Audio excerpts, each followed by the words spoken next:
Magandang araw sa inyong lahat. Nais ko lang sanang ikuwento sa inyo ang naging karanasan kong ito. Ako nga pala si Violeta, tubong Cebu.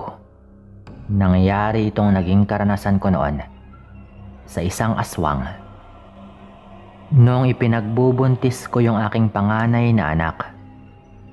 Noong mga panahong yon, nasa 8 buwan na yung aking dinadala.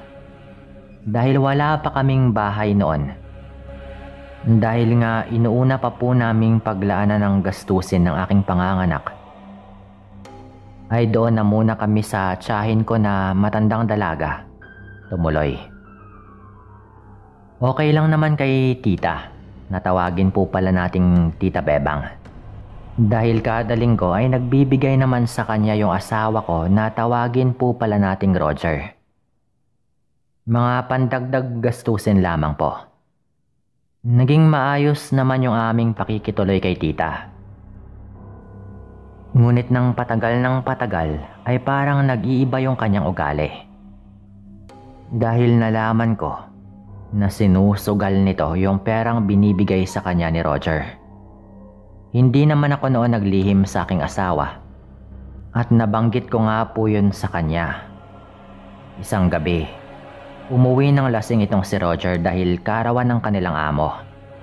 Pagkapasok nito sa bahay, ay agad nga siyang sinalubong ni Tita Bebang. Dahil alam ng aking tiyahin na araw yun ang sweldo ni Roger, agad niyang kinompronta ito patungkol sa pera.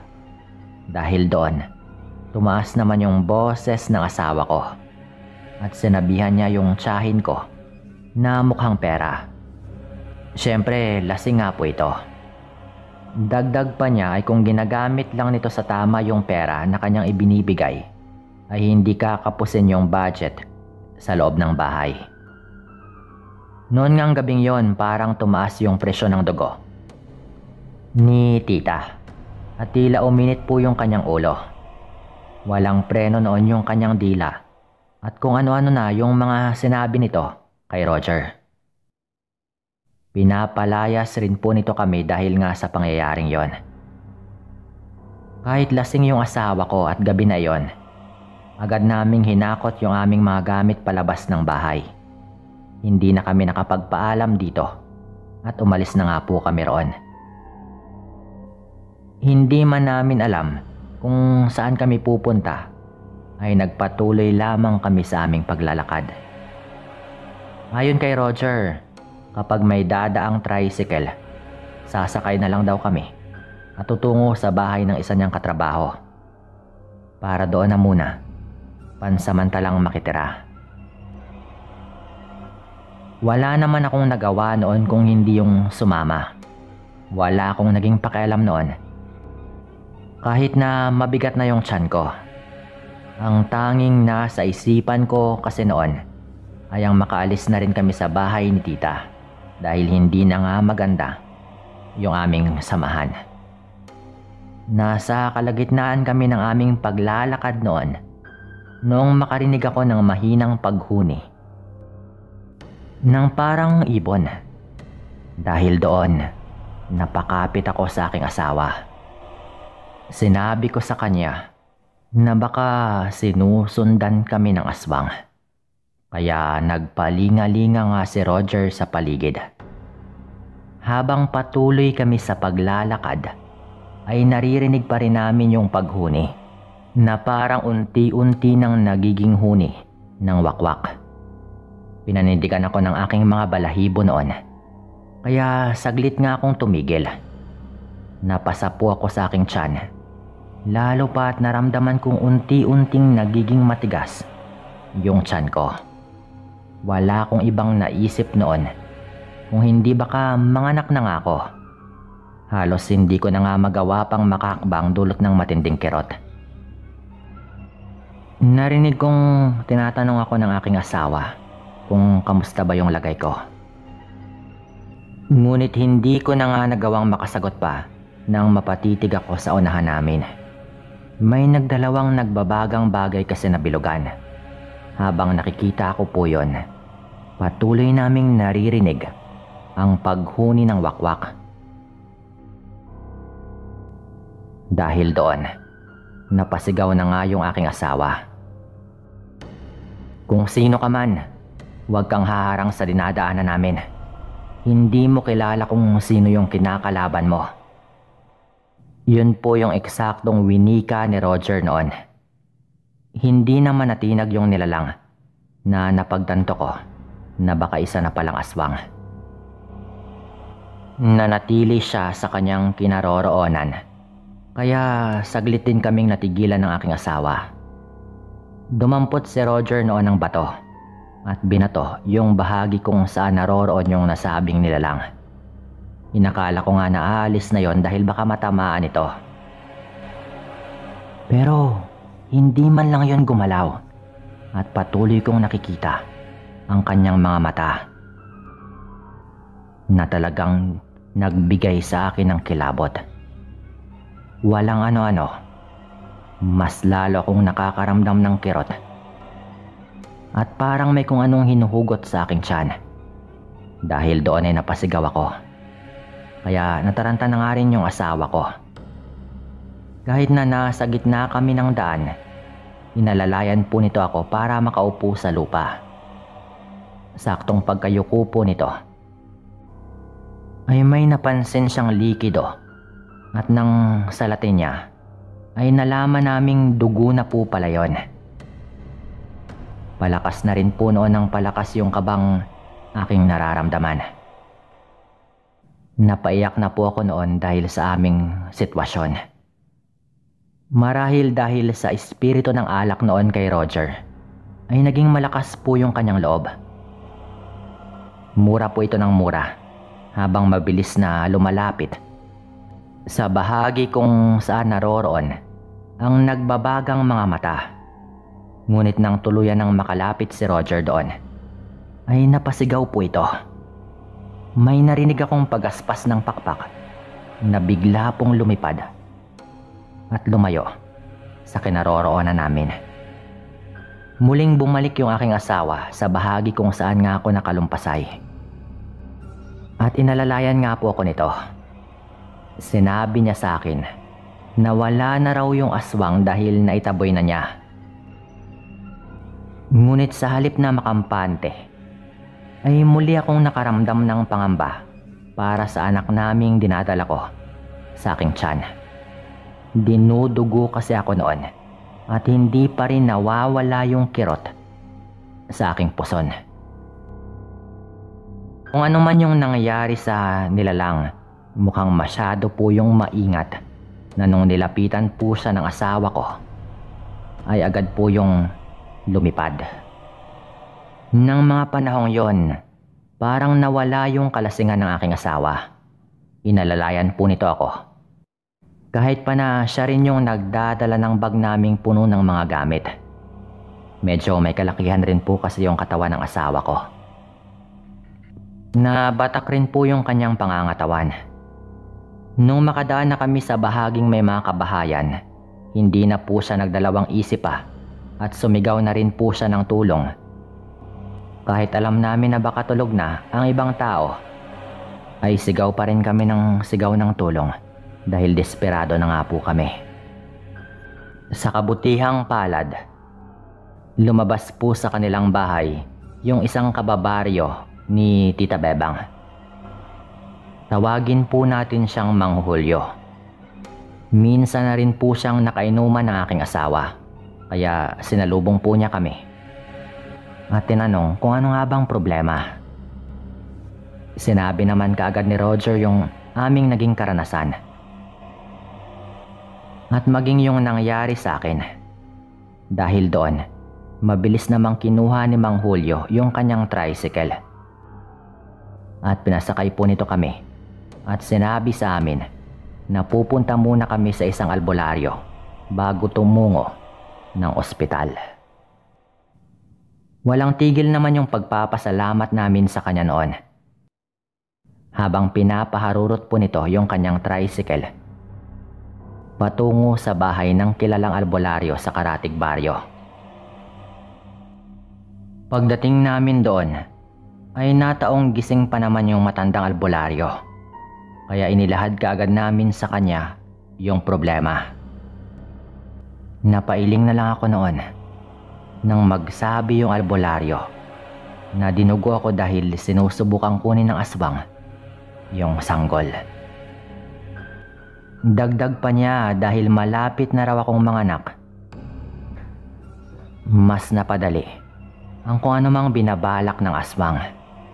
Mabuti na nga lang daw at may kasama ako ng mga panahong yon. At nagawa ngang itaboy ng asawa ko yung nilalang na yon na mukhang masyado raw maingat. Kaya hindi agresibo. Noong mga panahong yon, binigyan niya ako ng parang gamot na para raw kumapit yung bata sa loob ng aking matres. Inumin ko lamang daw yon. Maselan daw yung buwan na iyon, lalo pa't malapit na raw akong manganak. Pagkatapos niya akong bigyan ng gamot, hindi na kami tumungo pa sa ospital dahil kahit papano ay nawala naman po yung kirot na aking nararamdaman. Dahil wala kaming matutulugan ng gabing yon, nagpresenta na lang si Mang Julio na sa bahay na raw muna nila kami magpalipas ng gabi. Dagdag pa niya ay delikado para sa akin dahil baka balikan daw ako ng aswang. Dahil mas madali daw sa nasabing nilalang ang makuha yung kung anumang ninanais niya kapag nasa labas kami. Matapos yung maikling usapan para sa aking kalagayan, nagpasya na nga kaming umalis at bumiyahe na pauwi sa bahay ni na Mang Julio. Habang bumabiyahe kami pabalik, bigla-bigla niyang binibilisan yung pagpapatakbo ng tricycle. Tinanong naman siya ng aking asawa kung bakit. Ngunit nang marinig ko ang kanyang sagot, ay doon na nga ako na estatwa. Biglaan kasing may dumaang malaking ibon sa aming ibabaw na parang meron po itong gustong dagitin. Napamura na lamang si Mang Julio at Roger dahil napansin nila na hindi basta-basta yung pagiging malaki ng nasabing ibon. Lalo pang nabahala silang dalawa dahil wala man lang kahit ni isang puno ang nasa aming dinadaanan. Nagkataon kasi na puro lamang palayan sa gilid. Lumipas nga yung ilang sandali at muli kaming nakarinig ng pagaspas ng pakpak. Pansin ko ring palakas ng palakas yung hangin ng mga sandaling yon. Kaya naisip kong baka papalapit na sa amin yung nasabing nilalang. Dulot ng aking pangamba ay napapasigaw nga po ako noon. Mura naman ang mura si Mang Julio habang mabilis pa rin yung pagpapatakbo ng kanyang tricycle. Nang makarating na kami sa kanilang lugar kung saan mayroon na ngang mga kabahayan, doon na sumigaw si Mang Julio. Dahil patuloy pa rin kaming hinahabol ng nilalang na ayon pa kay Roger ay isang dambuhalang ibon. Nang hingi na nga sila ng tulong, lumabas na po noon yung mga taong nakarinig sa kanilang mga kabahayan at marahil ay nawari po nila agad kung ano nga ba yung aming sinisigaw. Dahil po doon, bigla pong tumigil yung humahabol sa amin. Dumapo po yung aswang na iyon sa puno ng sampalok na nasa gilid ng kalsada. Dahil po doon, pinaligiran yun ng mga tao. Ang iba po sa kanila ay meron pang dalang baril na tinututok po nila doon sa itaas ng puno. May kataasan nga lang po talaga yung puno at may kalakihan. May isa pa nga po noon na nagpaputok. Ngunit hindi namin alam kung natamaan nga ba yung nilalang na iyon. Hinamon nila yung nilalang na magpakita at harapin sila. Ngunit kahit anong gawin nila ay hindi bumababa yung aswang na iyon. Hindi sumuko noon yung mga tao. Nag-antabay sila sa paligid at napagkasunduan nilang huwag patakasin yung nilalang na nakasampa sa ibabaw ng puno. Inaabangan po nila yon na kapag lumipad, siguradong papuputukan po nila. Hindi nga po sila umalis doon sa ilalim ng puno. At talagang nag-abang po sila. Wala nga lang naglalakas loob na akyatin yon. Lalo at may kalakihan po talaga yung puno ng sampalok na mahirap rin talagang akyatin. Dahil malapit naman po doon yung bahay ni Mang Julio, nagagawa kong sumilip sa may bintana. Sina Roger naman ay nakaantabay lamang sa labas ng bahay. Sa pangambang baka biglaang dumapo sa bubong yung aswang. At talagang punteriyahin pa rin ako. Dumaan nga yung mga oras at wala man lang bakas na meron ng nilalang sa ibabaw ng sampalok. Hindi man lang kasi gumagalaw yung mga sanga roon. Masyado rin pong malago yung mga sanga. Na kahit anong ilaw po yung kanilang gawin ay wala naman po silang nakikita. May mga nagsasabi noon na baka nagpalit na raw ng anyo at naging maliit na hayop, gaya ng pusa o kung ano man. Meron din namang nagsabi na baka mabilis na raw na nakalipad. Kaya nga yung ilan sa mga tao noon ay umuwi na rin sa kanilang mga bahay. Ngunit meron ding mga natira na naghintay hanggang pumatak na nga yung alas 6 ng umaga. Talagang inabot na po ng umaga, hindi po kami natulog noon. Hindi na rin ako nakatulog at kahit naantok na ako ay parang pinapanatiling dilat ang aking mga mata dahil sa takot na siyang nararamdaman ko ng gabing yon. Kinabukasan ay nagkagulo yung mga tao na nasa labas at nakapaligid sa puno ng sampalok. May isang matandang babae raw kasi na naroroon sa itaas at parang walang malay. Doon na nga po sila nakakuha ng hagdan upang akyatin yung may kalakihang puno at pinagtulungan po nilang ibaba yon. Sa halip na pauwiin yon, tinanong nila yon ng tinanong. At laking gulat po namin na meron po siyang tama sa may bandang tagiliran. Yun po siguro yung dahilan kaya hindi po ito makaalis-alis. Hanggang sa nawala na nga rin po ito ng malay doon sa itaas ng puno. Pinapaamin na po siya ng mga tao noon na isa nga siyang aswang, pero hindi po sumasagot yung nasabing matanda at animoy wala pa rin po yun sa kanyang sarili. Dahil hindi talaga yon tumutugon. Ipinatawag nga nila yung albularyo na siyang tumulong din sa amin. Pagkakita pa lamang noon sa albularyo ay parang nanginig na po yung kanyang laman dahil sa takot. Napailing na lang din yung matandang albularyo at sinabihan yung matandang yon na itigil na niya ang kung anumang kanyang ginagawa. Dagdag pa nga ng albularyo, nagsagawa rin daw siya ng orasyon ng gabing yon. Kaya raw siguro medyo nang hina rin yung aswang na yon. Lalo pa at alam niya na baka balikan nga ako ng aswang. Ayon pa rito, matanda na raw siya at baka kung ano pa yung gawin sa kanya ng mga tao. Wala na kasi siyang kalaban-laban sa mga tao kung sakaling mahuli siya at sakta ng mga iyon. Kalaunan, nakumbinsi po ng albularyo yung mga tao na pauwiin na lang yung matanda. Ang sabi pa nga ng albularyo, iginagarantiya daw niyang hindi na uulit pa yung matandang yon. Dahil sa oras na umulit pa raw yon, titiyakin daw niyang hindi na siya mabubuhay pa. Hindi ko po alam kung anong ginawa ng albularyo noon sa matanda eh. Matagal po niyang hinahawakan yung ulo nito at meron po siyang mga inuusal na hindi namin maintindihan. Baka meron po siyang kung anong orasyong ginawa sa matanda na malalaman niya kapag nangaswang po ulit ito. Pumayag naman po yung mga tao noon, kaya umuwi na nga rin po yung matanda.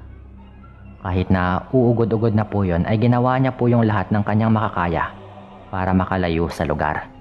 Mabuti na lang at mukhang hindi naman gaanong kritikal yung sugat na kanyang tinamo. Lalo pa't hindi nga rin siya ordinaryo. Makaraan po yung ilang araw, napabalita na lang po na may isang matandang natagpuang patay sa Kapatagan. Noong usisain po nila, nalaman namin na yun po yung matandang aswang na humabol sa amin. May sugat po siya sa kanyang leeg at marahil ay yun po yung kanyang ikinamatay. Pag-alaman po namin na meron daw pala itong inatake at meron daw albularyo na tumapos dito. Doon na nga po namin napagtanto kung ano nga bang nangyari. Mukhang hindi pa rin po nadala yung aswang na yon. Kaya hindi na nga po siya hinayaan pang mabuhay ng albularyo. Pagkatapos ko pong manganak noon, tuluyan na rin po kaming umalis sa lugar. Pero laking pasalamat na lang po namin noon sa lahat ng mga taong tumulong sa amin. Yung mga nangyari naman po, medyo kumalat po yon. Pero syempre marami namang hindi pa rin naniniwala, kaya siguro ay kusa na lang din pong namatay yung mga kwento-kwento tungkol doon. Gayunpaman, saksi po ako sa mga nangyari. Tawagin na lamang po ninyo ako sa pangalang Leo, Tubong Aklan, pero kasalukuyang naninirahan dito sa San Mateo, Rizal. Ang kwentong aking ibabahagi sa inyo ngayon ay karanasan ko po mismo noong binata pa lamang ako at naninirahan pa sa liblib na baryo sa parte ng Aklan. Nangyari ito noong dekada 80. Tandang-tanda ko pa nga po noon na mga 17 taong gulang pa lang ako noon. Kasalukuyang nagbubunot kami ng mga damo kasama yung aking ama sa may bakuran ng bahay. Nang makarinig kami ng aking ama ng sigaw ng isang matanda. "Tay, parang may tumatawag po sa inyo ah." Wika ko pa nga sa tatay ko noon. Nabala sa pagtatabas ng mga damo. "Meron ba?" Balik na tanong naman po nito at sandaling itinigil yung kanyang ginagawa. Sinabi ko sa kanya na parang si Mang Irming ang taong tumatawag. "Itigil mo nga muna yung ginagawa mo at magpahinga ka na muna. Pupuntahan ko lang si paring Irming." Saad naman noon ng aking ama. Ano kayang kailangan niya? Sambit pa nga nito at naglakad na rin papunta sa harapan ng bahay. Itinigil ko naman yung ginagawa ko na pagbubunot ng mga damo at sumunod na rin ako sa aking ama.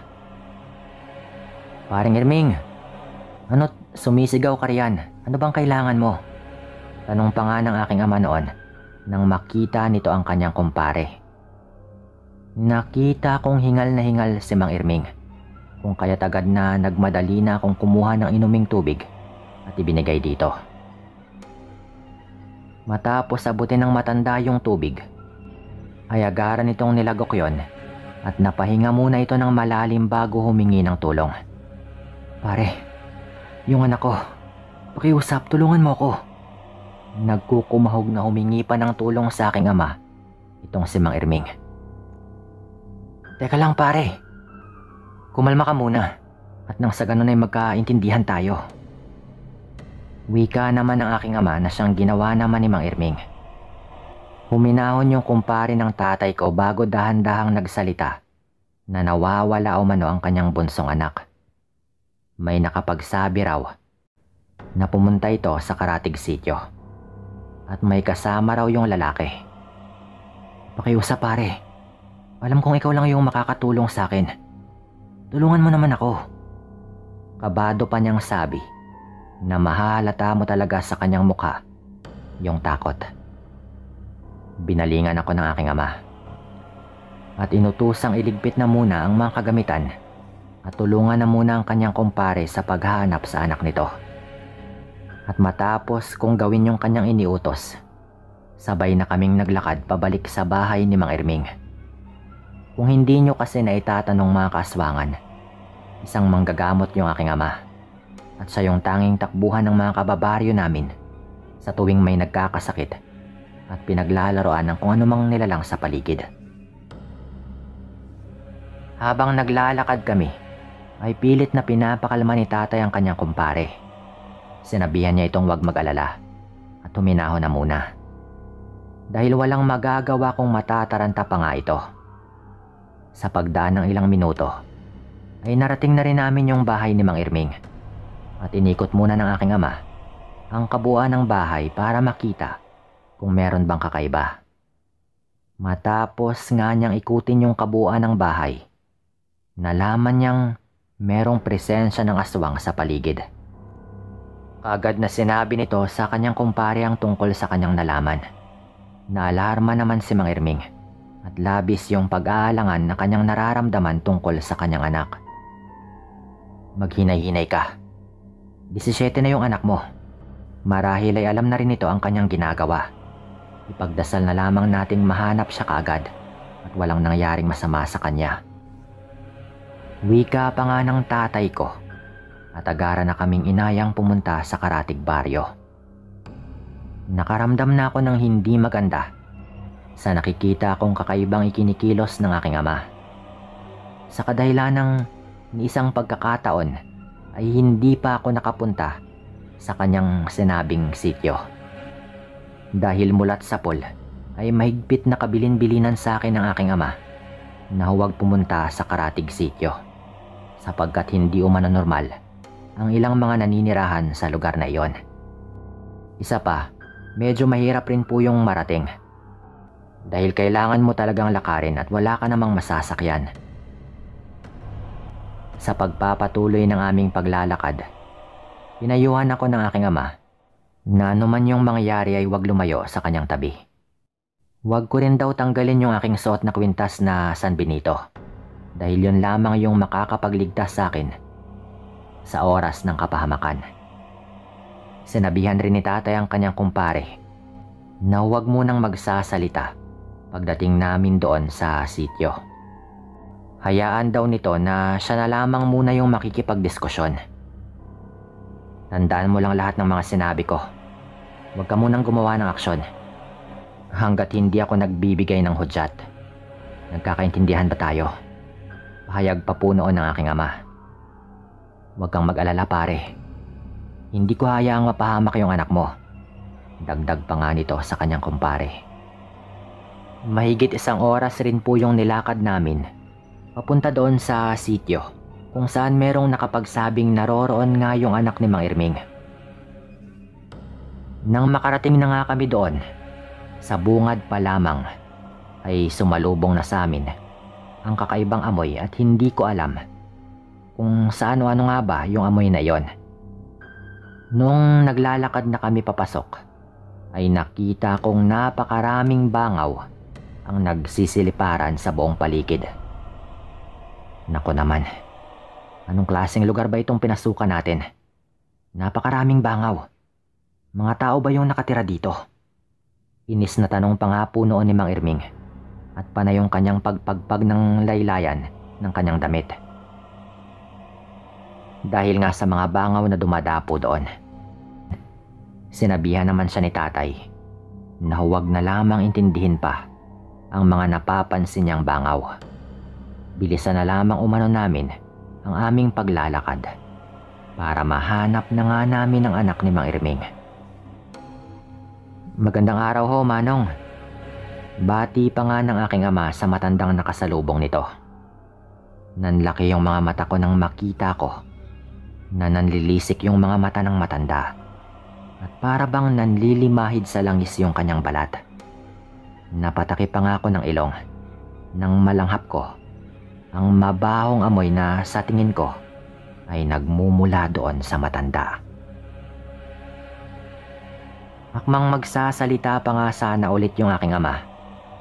Nang walang ano-ano ay nagmamadaling maglakad yung matandang lalaki at para bang merong kinakatakutan. Mukhang meron tayong bisita dito ah. Anong meron at nagawi ka dito, kaibigan? Sabay-sabay kaming napalingon ng aking ama nang marinig po namin yung pahayag na yon. At hindi ko napigilang mangilabot at magtaasan yung aking mga balahibo sa batok na hindi ko rin maintindihan. Noong makita ko nga yung matandang lalaki na nakamulagat yung mata at merong mahabang balbas na hinihimas-himas pa nga po nito habang nakangisi ng nakakaloko. May nakawala na naman bang alaga sa kulungan mo? Nakakalokong tanong naman ito.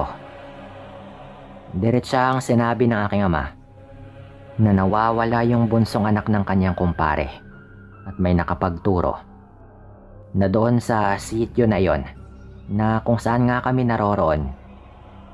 Pumunta yung anak ng kumpare nito at may kasama daw itong lalaki. Hindi pa man tapos magsalita yung aking ama ay biglang sumigaw na si Mang Irming na ibalik raw sa kanya yung kanyang anak. Hindi pa nga ito nakontento dahil dinuro-duro pa nga nito yung matanda at sinabihang aswang. Nakita kong nagbago yung ekspresyon sa mga mata ng matanda dahil sa kanyang narinig. At umangil po itong parang hayop. Umalis kayo rito. Lumabas na kayo bago pa man sumapit yung dilim at baka hindi ko mapigilan yung sarili ko. At may magawa pa akong hindi maganda sa inyong tatlo. Wika pa nga ng matanda na talagang nagbabanta. Hindi kami nandito para makipag-away o kahit maghanap man ng kung anong gulo. Nandito kami para kunin yung anak ng kumpare ko. Nagmamatigas namang tugon ng aking ama, pero kalmado. Hindi ko nakita ng takot sa mata ng aking ama noon. At ginantihan pa nga nito ng matalim na titig yung matanda na noon ay namumula na nga yung mata at nangangatog na yung bibig. Na para bang nagpipigil lamang yung matanda ng kanyang galit na nararamdaman ng mga sandaling yon. Hindi kayo naghahanap ng gulo. Pero anong ginagawa ng kasamahan mo? Isang malaking kalapastanganan yung ginagawa niyang pagduro sa akin. Hindi ba ninyo ako kilala? Pabulyaw pang ang saad ng matanda. Humingi naman ng dispensa yung aking ama at sinabing nagpunta lamang kami roon para kunin yung anak ni Mang Irming. At pagkatapos nun ay agaran din kaming aalis. Pero Sir Dan, bago pa man po makapagsalita yung matanda, ay hindi na nga napigilan ng kumpare ni tatay na magtaas ng boses at paulit-ulit na sinabing aswang yung matanda. Ibigay na raw sa kanya yung kanyang anak para walang masamang mangyari o walang gulong magaganap.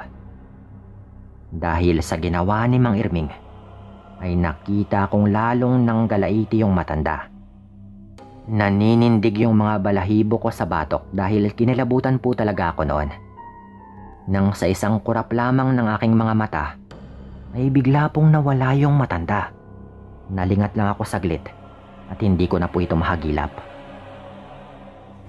At nung napatingin po ako sa gilid, ay bigla ko na lang pong nakitang merong tumatakbo sa may gilid sa mga damuhan. Natigilan po kami noon hanggang sa mga ilang sandali pa. Ikinagulat ko nang may biglang lumabas na aso na parang patpatin pero nakakapangilabot po yung itsura. Talagang nangangatog yung mga tuhod ko noon at parang gusto ko na ring tumakbo pabalik sa aking pinanggalingan. Lalo na nga nung magkakasunod ng nagsilapitan ang mga tao doon at animoy mga baliw na naglalakad. Napatras ako ng bahagya pero binulungan ako ng tatay ko na mag-relax lang at huwag magpadala sa takot na aking nararamdaman. Naloko na. Wika pa nga noon ng aking ama. At lalo naman akong nagulat at nagtaka nang makita kong halos mag-iyak na nga sa takot itong si Mang Irming. Habang hindi inaalis yung tingin sa nilalang na marahang naglalakad papalapit sa amin. Inuulit ko po. Parang payat na aso lang po yun pero may kalakihan. At talagang kitang-kita po yung mga pangil. Nasa isang tingin pa lang doon kahit ganon yung kanyang anyo, ay talagang kikilabutan ka dahil alam mo agad na hindi normal. Kaibigan, baka nakakalimutan mong meron tayong kasunduan. Wika pa ng aking ama. At inilabas po nito yung kanyang buntot ng pagi. Ang banggitin nyo ni tatay at tumingin sa mga kasityo ng matanda na papalapit na rin sa amin. Ay kinagulat po talaga namin noon nang muli pong tumakbo yung hayop na yon. At mga ilang sandali lang ay lumabas pong muli yung matandang kanina lang ay kausap namin. Hindi ko na po alam noon yung nangyayari, lalo at hindi pa naman gabi. Doon na po sinabi ng tatay ko na hindi raw mahalaga kahit gabi man o hindi. Lalo at mataas na uri daw ng aswang yung matandang yon. Pero kumalma lang daw kami at meron nga silang kasunduan. Sinabi ng matanda noon na maghintay lang daw kami, tsaka agaran po itong umalis. Ganon din po yung ibang mga papalapit sa amin. Umalis rin po yung mga ito sa isang hudyat lamang ng matandang yon. Naghintay po kami noon, matagal-tagal rin po, at mga ilang sandali pa ay dumating na nga rin po yung isang lalaki. Dala-dala yung anak ni Mang Irming na kasalukuyang walang malay. Kahit na takot si Mang Irming noon ay nagmamadali niyang kinuha yung kanyang anak. Tapos ay bigla rin pong dumating yung matanda na noon ay meron na pong suot na damit pang itaas. Nakakatawa man pong isipin, pero totoo pong may kakayahan silang magpalit ng anyo. Nagpasalamat po noon yung tatay ko at binantaan niya nga po yung matanda at yung iba pang naroon na wag na sanang mauulit yung mga nangyaring yon. Ayon naman sa matanda ay hindi raw niya alam na meron sa kanyang mga kababaryo yung kumuha sa anak ng kumpare ng tatay ko.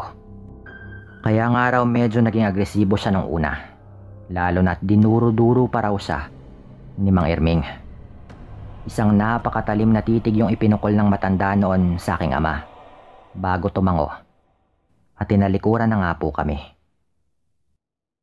Bago kami umuwi ay nagpresenta nga yung isa sa mga kalalakihan.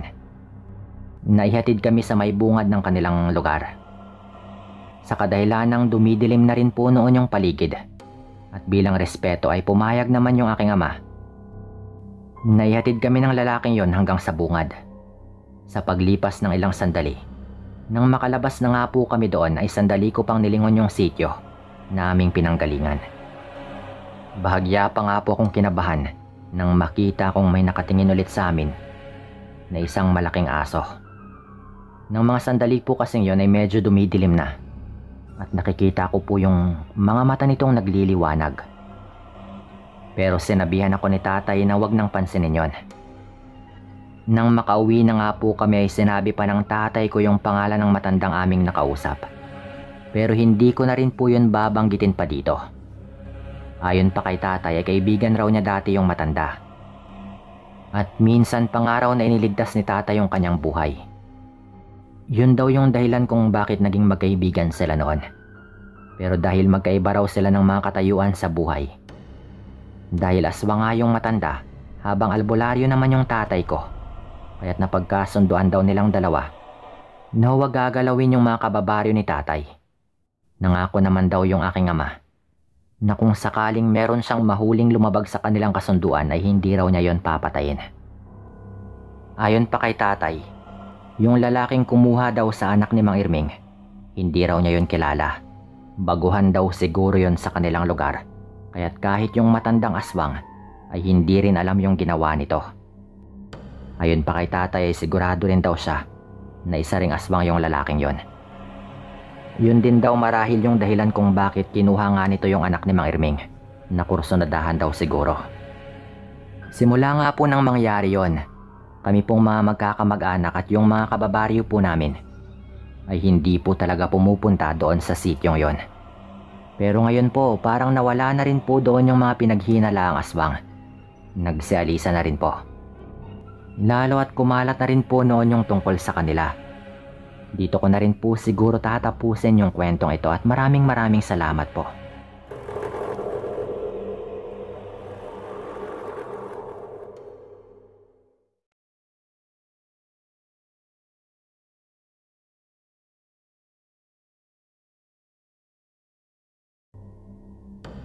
Magandang araw, Sir Dan. Nais ko lang po sanang magbahagi ng isang kwentong aswang sa inyong channel. Siya nga pala, bago ang lahat, tawagin na lang ninyo ako sa pangalang Rod. Nangyari itong kwento nang nagpasya yung aking mga magulang na papuntahin kami sa Antique. Tagaroon kasi ang mga magulang ng nanay ko.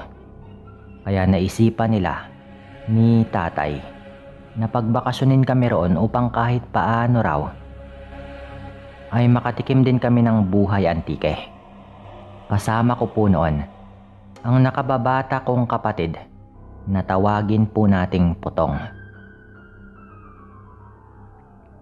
Ito po yung naging kasama ko sa bakasyon namin kila Lola Doray.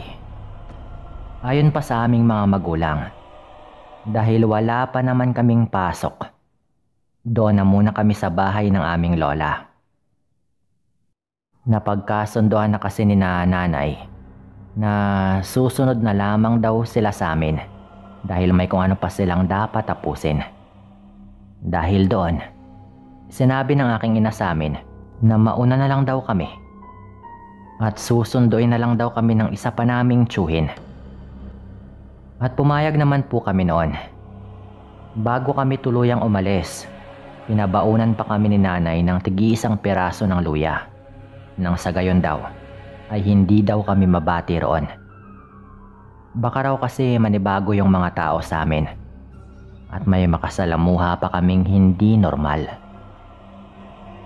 Sa murang isipan ko noon ay hindi ko pa yun maintindihan. Pero hinayaan ko na lamang yung ginawang yon ng nanay ko. Kinabukasan din po noon, lumuwas nga kami patungo ng nasabing probinsya. Nakapag-usap na raw kasi noon ng aking ina at yung tiyuhin ko. Kaya ititigil na raw muna nito ang pagtatrabaho sa bukid para sunduin kami.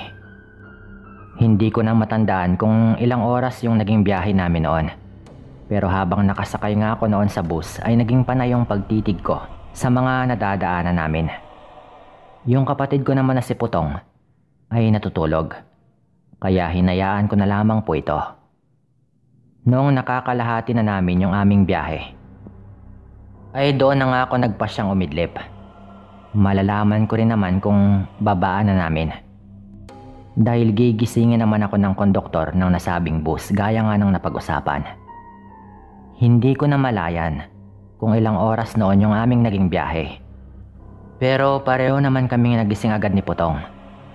Nasakto rin kasi noon na malapit na kami sa kung saan kami bababa. Kaya inihanda na lang namin yung aming mga sarili. At nung sa ikalawang pagkakataon ay tumigil nga yung nasabing bus at doon na kami bumaba ni Putong.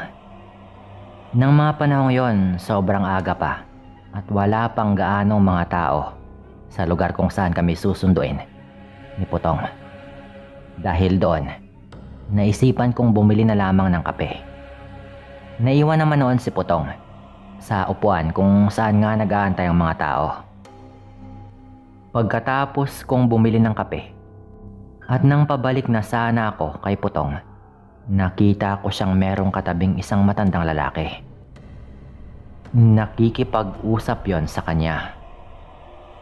Ngunit hindi man lang yon nakikipagtitigan kay Putong.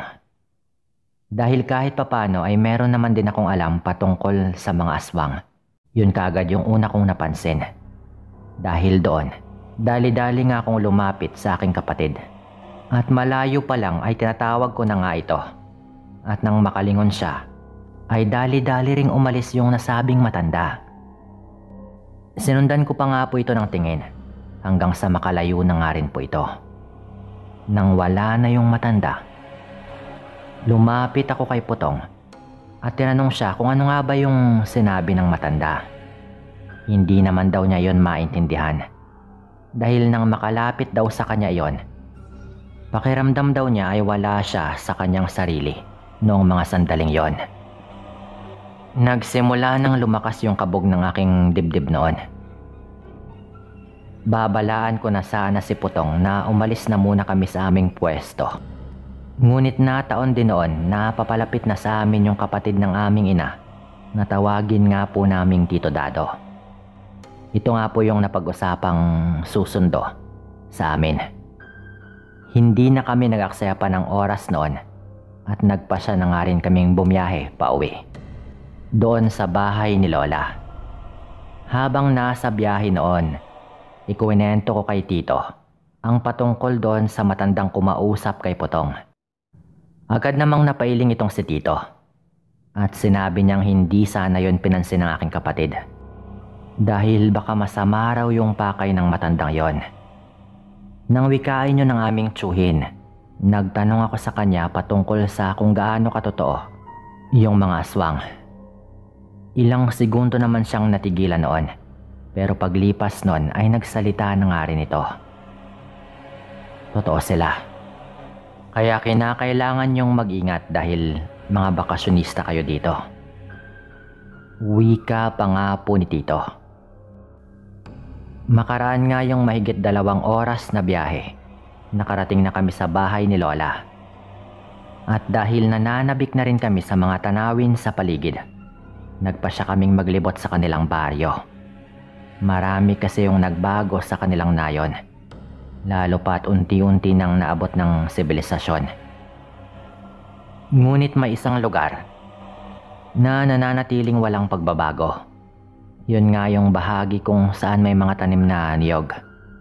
Minsan na lang daw kasi yung inaatupag ni Tito Dado, dahil abala rin siya sa bukirin. Hindi raw kagaya noong buhay pa si Lolo, na madalas niyang kinukuhanan ng tuba ang kanilang mga niyog. Medyo malapit kasi yon sa kanilang bahay, kaya sinabihan nila kaming wag namang dumako roon, dahil baka mabagsakan daw kami ng mga niyog. Tangulang kami noon ng tango, bilang pagsang-ayon sa kanila. Isang gabi, dahil gagawa ng uling si Tito at wala siyang gas na gagamitin para malagyan ng apoy ang mga kahoy na uulingin, niyaya niya kami para tumungo doon sa tindahan. At sa aking pagkakaalala ay malapit ng mag-alas 7 yon ng gabi. Sinabihan kami ni Lola Doray na ipagpabukas na lamang yon, pero ayaw magpaawat ni Tito. Habang naglalakad kami sa daanan, isang sulo lamang yung nagsilbing ilaw namin noon na ginawa nga ni Tito. Hindi yun gaanong maliwanag dahil hindi naman kalakihan yung apoy na nagmumula roon. Gayon pa man ay nagpatuloy kami sa aming paglalakad. Ayon pa kay Tito, kailangan naming bilisan yung aming paglalakad. Kapag may napansin kayo o narinig na kakaiba sa paligid, wag na lang ninyong intindihin yon. Kailangan nating makauwi kaagad dahil baka mag-alala ang inyong lola. Wika pa nga ni Tito noon sa amin. Tumango naman kaming magkapatid dito at sinabayan namin siya sa bilis ng kanyang paglalakad. Noong nakalahati na nga rin namin yung aming lalakarin, nagulat kaming tatlo dahil nagkakagulo sa may bandang unahan. Nang mga sandaling yon, narinig kong nagwika itong si Tito. Tiyak na inaatake na naman ng aswang yung bahay ni Monina. Iba talaga yung samyo ng buntis para sa mga aswang. Wika pa nga nito. Pagkarinig ko nga ng mga sinabi niyang iyon, agad akong nakaramdam ng pangingilabot. Parang unti-unti akong nanlalamig sa isipin na baka makasagupa rin namin yung aswang na iyon. Dahil nga doon sa kaguluhan, sinabi ni Tito sa amin na mas bilisan namin yung aming paglalakad. Pagkarating nga namin sa may tindahan, hindi na nag-aksaya pa ng oras itong si Tito. Bumili kaagad siya ng gagamitin niya at dali-dali rin kaming naglakad pa uwi sa bahay ni Lola Doray. Nasa kalagitnaan kami ng aming paglalakad pabalik nang makasalubong namin ang mga taong humahangos. Agad naman silang tinanong ni Tito kung saan nga sila pupunta at ang sabi nila, hinahabol daw nila yung aswang na umatake nga doon sa bahay ng kanilang kababaryong buntis na walang iba kundi yung nadaanan namin kanina.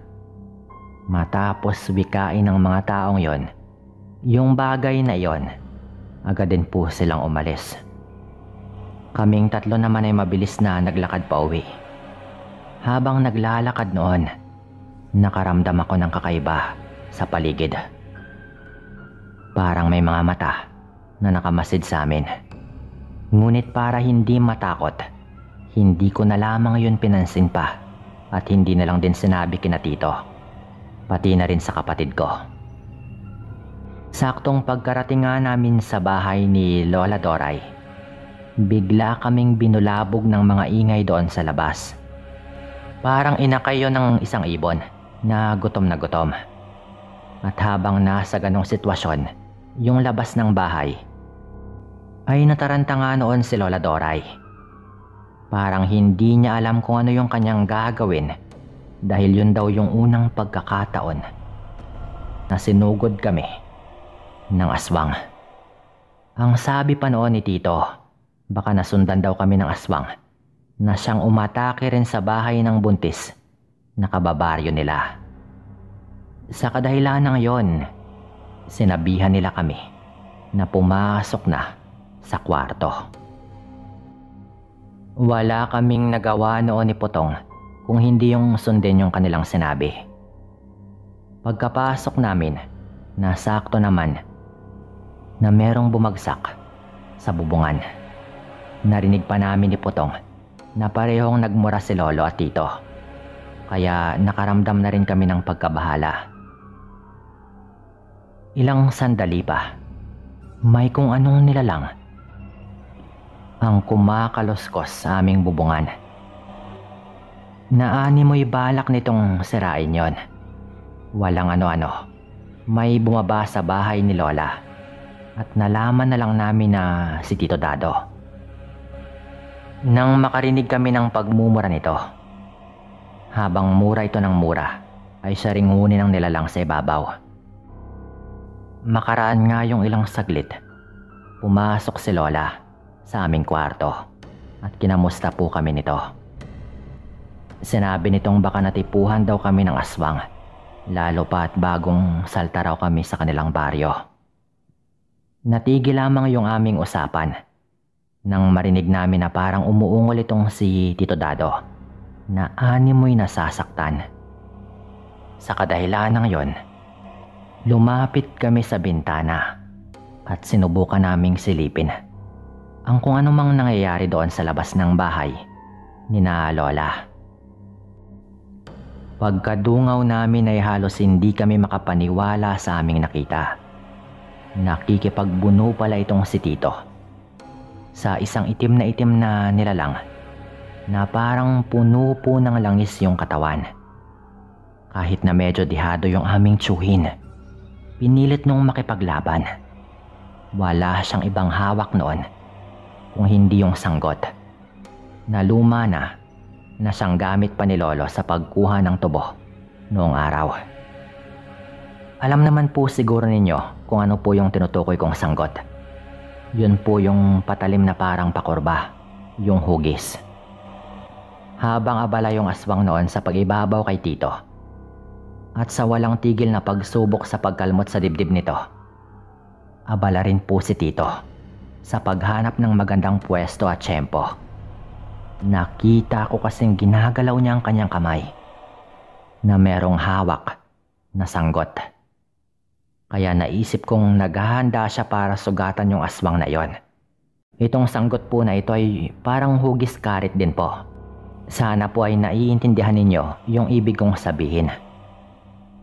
Walang ano-ano, napahiyaw po noon si Lola. Biglaan kasing nabitawan ni Tito yung kanyang hawak dahil sinakal siya ng aswang gamit yung dalawang kamay nito. Alam naming pahirapang humihinga itong si Tito dahil sa ginagawa ng aswang. Kaya mabilis na bumaba itong si Lola Doray. Habang naglalakad noon si Lola patungo doon sa ibaba, panay po yung kanyang pagmumura. Dahil abala nga yung aswang sa pakikipaglaban kay Tito Dado, hindi niya namalayan na malapit na pala sa kanila itong si Lola. At nang medyo malapit na nga itong si Lola sa kanila, ay walang pagdadalawang isip nitong dinampot yung sanggot. Muli po itong napamura. Walang hiya kang aswang ka. Bakit ka pa sumunod dito? Papatayin kita. Wika pa nga po nito. At dahil sa pagwikang yon ni Lola, agad na nabitawan ng aswang itong si Tito. Mulagat po yung kanyang mga mata at mas lalo pang naging mabalasik nang makita niyang hawak ni Lola yung sanggot. Ngunit bago pa man makagawa ng anumang hakbang yung nasabing nilalang, mabilis po siyang sinakal ni Tito mula sa kanyang likuran. Nang mga panahong yon, lumapit na si Lola sa kanila habang hawak pa rin yung sanggot. Ang dapat sa'yo ay mamatay. Wika pa nga po ni Lola. At pagkawika niya ng makatagang yon, walang pagdadalawang isip niyang sinugatan yung aswang sa kanyang tiyan. Kahit pa matagal nang hindi nagagamit yung nasabing patalim, matalas pa rin po yon. Kaya nagawa nitong sugatan yung aswang na yon. Nagpumiglas pa nga po yung nasabing nilalang kay Tito. Pero dahil sa pwesto nila, hindi kaagad yun nakagalaw. Hindi pa nakontento si Lola at sinubukan pa nga po niyang gawin ulit na sugatan yung aswang. Pero nagawa po nitong makawala kaagad sa pagkakasakal ni Tito. At dahil doon, hindi tuluyang naitarak yung sanggot sa dibdib ng aswang. Sa halip, nakagawa lamang ito ng mababaw lang na sugat. Nang mga panahong yon, nakatayo na nga rin po yung aswang na yon. Lalaban pa rin nga po noon si Lola, pero mabilis na po yung tumakbo patungo sa karimlan na animoy takot na takot sa kanilang dalawa ni Tito. Muli pang napamura si Lola nang masiguro niyang hindi na babalik yung aswang. Pumasok po sila noon sa loob ng bahay. Pinuntahan nila kami at kinamusta ang aming sitwasyon. Sinabi nilang dalawa na hindi na dapat kami matakot pa dahil hindi na raw babalik yon.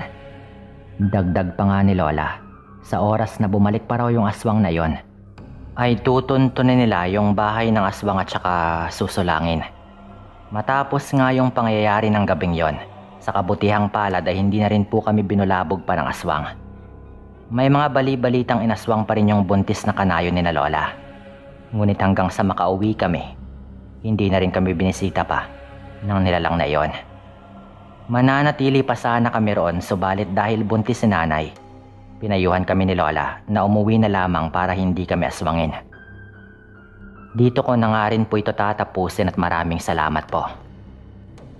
Shoutout nga po pala kay Arlene Besa, Sonia S., Clarice Padernal, Mary Ana C., Teresita Francisco, Marvin Along, Che Pantilla, Red Rosal, Christian Mia, Liz Liman, Bogs Mayen, Joseph Arpan TV, Christine May Mendez, Mila T, kay Hayrin Led, Adrian Ramos, kay Maui Alcantara, kay Jinky Gilardino, kay Kyle Garcia, Dylan Faisunhood, Mira Kitson, sa Cake Delicious team ng Dubai, kay Alex, Eric, Carl, Victor, Sherry, Shanti at Joy.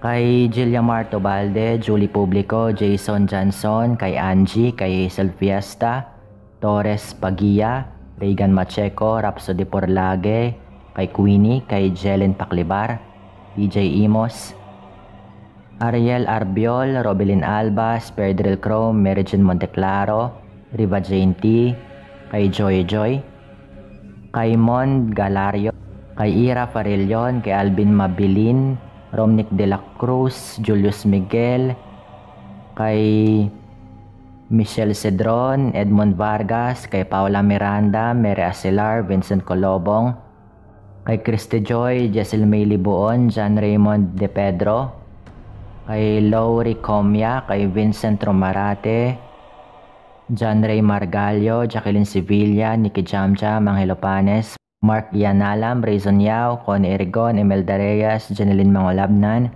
Julie Parcon, Jobert Dayon, Felmaral Cubilla, Akira Amante, kay Denos Taforo, Maribel Domingo, kay Figuerero, kay James Ransclay, kay Raymond Aligora, Maymay Mission, Jenna Maluwig, Grisa Madrid, Glenn Carlos Rosendi, kay Chels Vlog, kay Iram, Neza Alimanya, Tinolang Manok, kay Edna Ogawa, kay Romnick Fernandez, kay Lucille Demis, kay Laisy Supia Pinones, kay Eloy Soap, kay John Paul Villadolid, kay Eco Vicina, kay Mr. Cools, Mary Ann Naranga, Lojen Villegas, Aisel Gumban, Rexian, J.M. Makawili, Lawrence Morales, kay Crystalline, kay Teresita Francisco, kay Darling Togado, at kay Eco Vicina.